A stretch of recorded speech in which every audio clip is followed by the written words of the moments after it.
What if the biggest regret in your retirement is not what you did, but what you never even thought you could do? You know, we chased success for 30 or 40 years in our career, and at the end of that, we still realized, gosh, there's got to be more. To make sure you don't make the same mistakes that we did, watch this entire video and implement some of this that you learned today.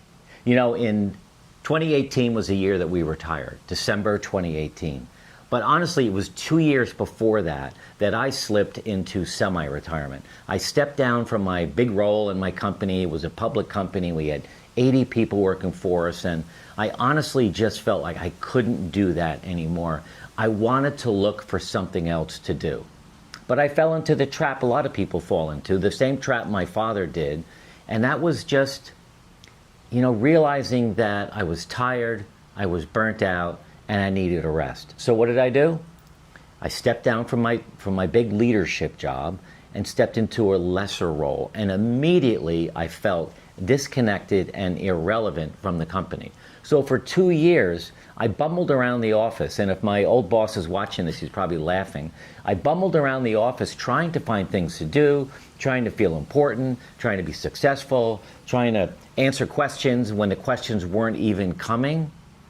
And then Jody and I, in December of 18, decided, you know what, enough is enough, and we left. But we slipped into this phase of life where we both got, well, you could probably describe it better than me. Well, overweight. What I was going to... Go ahead, I don't want to interrupt you No, because I get yelled at on YouTube for interrupting you. Well, you do interrupt, but I love that about you.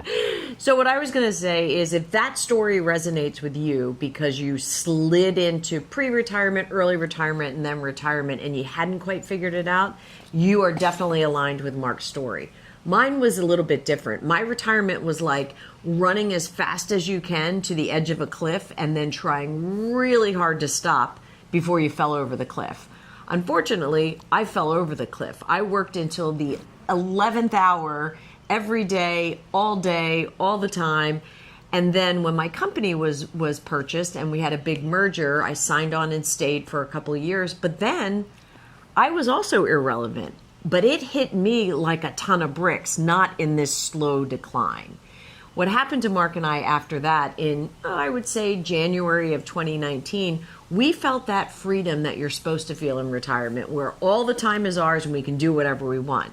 The challenge was we made really poor decisions on eating, on drinking, on traveling, on relaxing, on doing nothing, and the phase was pretty terrible. It was hard. It was really hard for us, and we pivoted, and here we are today, 5 years later, 6 years later, just digging in every day to try to find tools and strategies for us and tools and strategies for you to live this phase of life differently than we were really taught how to live this. We've been told a lie for a long time, that it's a time where you sit back, take it easy, and do nothing. All the ads on TV were always showing couples our age sitting on the beach drinking pina coladas. And sure, you can do that, but you can't do it 24/7. You just can't. Now, before we go on, there's a download below, our free downsizing guide. Take a look at that. One of the steps that people think about when they retire is downsizing or right-sizing or upsizing, whatever it might be for you. But download that guide next. Gives some really good tips on what to do. A couple of things happen to retirees that we want to just address right up front. And the first one that comes to mind for me is that you assume that rest equals happiness. And that was really, really true for me. When I did a lot of self-reflection, I thought during my career, all I ever wanted to do was rest more, relax more, be more present, do more things around the house, and all of those things. But retirement without a purpose can really lead to boredom, not happiness. The other thing where people get stuck is they're waiting for clarity in their life before they act. And I'm telling you right now, the only way to get clarity is to act. When you say, I want to go to the gym, I think a gym would be a good idea. So you do the research. What kind of gym should I go to? What outfit should I wear? How old are the people in the gym? Maybe I'll drive by and scout it out. Maybe I'll see if Jody wants to go with me. Maybe I'll see if a friend wants to go. That's a lot of BS. Go to the gym. Just go to the gym. And if you don't want to go to the gym or you don't have the money for the gym, then start walking. Mm-hmm. As you start walking and you calm down a bit, you start to feel more alive, your brain gets free, you start to think a little bit. That's when clarity comes in, when you actually start to act. So don't wait for clarity to show up one morning. Do some things to bring clarity to life. And I'll tell you, one of the first things that I would do to bring clarity to my life, and I have used this as a tool, is really spend some time on internal reflection. You know, it's much easier to clean the garage than it is to sit down and really do an internal assessment of where you are and where you want to go. But I think it's a vital and important step to the clarity piece. Right. Now let's think about how we can change our heads around this. What you have to think of this phase of life is that it's not really a new beginning. It's a continuation because you have all of the wisdom you've accumulated for the last 30 or 40 years. So it's a launch pad to take everything that you've learned and reapply it in some other way. You know you're supposed to exercise. You know it's good for you. You've done the research. So you have that wisdom. So now it's time to act. You just really need to do some of the things that you need to do. And it's not like starting over. We never went to the gym during our career. We kind of went. Did. But now we go, and it's just a huge part of our life. Yeah, it was big inertia for me this morning, by the way. It's not always easy. I mean, I hemmed and hawed till the last minute where I had to make the decision whether I go or not. So it isn't always easy. But use your experience as that launch pad, right, for this action that you need to go. All right, the next one is design your retirement like it is a absolutely new life chapter. Start from zero and work your way towards a new chapter in your life. I want you to start paying attention to some of the language that Jody and I are using. We've worked really hard the last 5 years to try to find a way to get rid of this word and concept and idea around retirement, because again, I talk about that lie. We were sold a lie that it's time to sit back and take it easy and do nothing. We are now starting to call this phase of life the discovery phase, when we actually find time to dig and learn and figure out what it is we were meant to do. Our calling is this channel. I was an insurance broker selling insurance for 38 years. Did I ever think I'd have a YouTube channel? No. Did I ever think it would be doing as well as it is? No.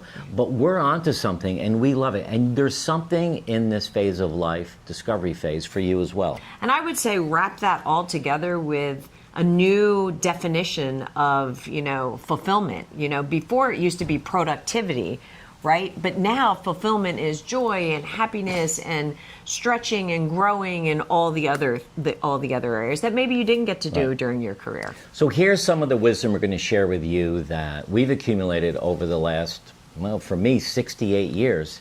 And more so in the last 5 as we've worked in this business, Retirement Transformed, and come out with things like discovery phase versus retirement. Retirement drift, which is the unspoken word of all of the problems we end up in retirement when you don't approach it with clarity and wisdom and intention. So the first thing that you can do is clarity is going to come to you with reflection. Now, Jody mentioned this earlier. We're both big journalers, so it was different for us. All the writing I did during my career was comparing insurance policies and selling and creating documents for my clients so they could reduce the risk of their business. But now we write about how we feel. We write about what we're curious about. We write about what we're struggling with. And with that, as you do that, you start to get some clarity. Yeah, and I don't know if you want to add. Well, sometimes it's hard. I know, when we talk about journaling, a lot of the pushback we get with clients or through YouTube subscribers or just comments is, it's hard to start a journal, and I get that. So when I started journaling, I did it with my daughter Maddie, and we started with just a word of the day. We would pick a word and we would journal around that word. Maybe the word was confidence, maybe the word was connectivity, maybe the word was physical movement. We would just pick words and journal around it, and what were our thoughts about these important words in our life. And that just gets you started. So here's the second thing you can do. Pick one of the pillars that we talk about all the time: physical wellness, mental wellness, relationships, spouse-partner relationship, this idea of active philanthropy, spiritual growth. or personal learning and growth. Those are the 7 pillars that we've built our retirement around. So pick one of them today and journal about it. What vision do you have for your physical wellness? And that's honestly my core pillar that I work on, and I have this vision of being physically independent at the age of 90. I talk about that a lot. That's what drives me going to the gym every day, journalings for a calmness, eating better, drinking less or not at all. So pick one of the pillars and write about it. What do you like about it? And there's more. Well, even just identify some action steps, Yeah. right? So if you pick physical wellness, what are some action steps that you can really put your arms around to get that pillar moving, right? Well, that's the third step. Take this pillar you're working on and put some steps in place, some new habits that you can implement to actually take some action. Again, clarity comes from action.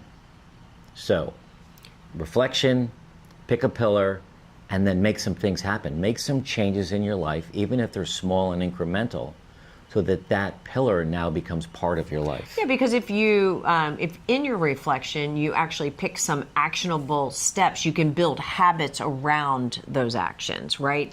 Habits just don't appear; they have to be, Right. you know, part of a well thought out plan, and you know, even a larger, you know, kind of movement that you want to do. Are you getting eaten by gnats? Yes. You know, it's we've decided to film outside, but we're in Florida and there's no breeze today, and the gnats are everywhere. I'm so trying if you, so hard if you not see us to, going like, like that, twitch. that's what's happening. So the fourth step is to strengthen your foundation. So again, start with some new habits, walking, maybe going to the gym, picking up pickleball, and then build on that and keep building on that. Jody and I started this process in 2019, January 2019.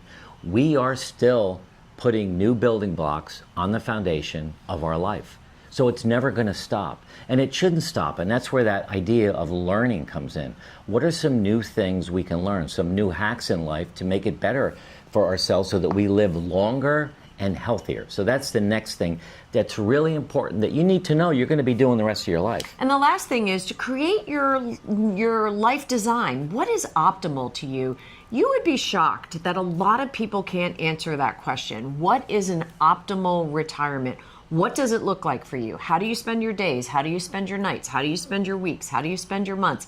How do you move your body? What is really critically important to you? And once you figure that out and you develop your habits around it and even work backwards through the list we just said, you will have it nailed. Leave in the comments below one thing that you learned late in life that has helped you become a better person. Share that with others. And watch this video next. 20 ways to reduce stress and anxiety in your life so that you're happier and more fulfilled.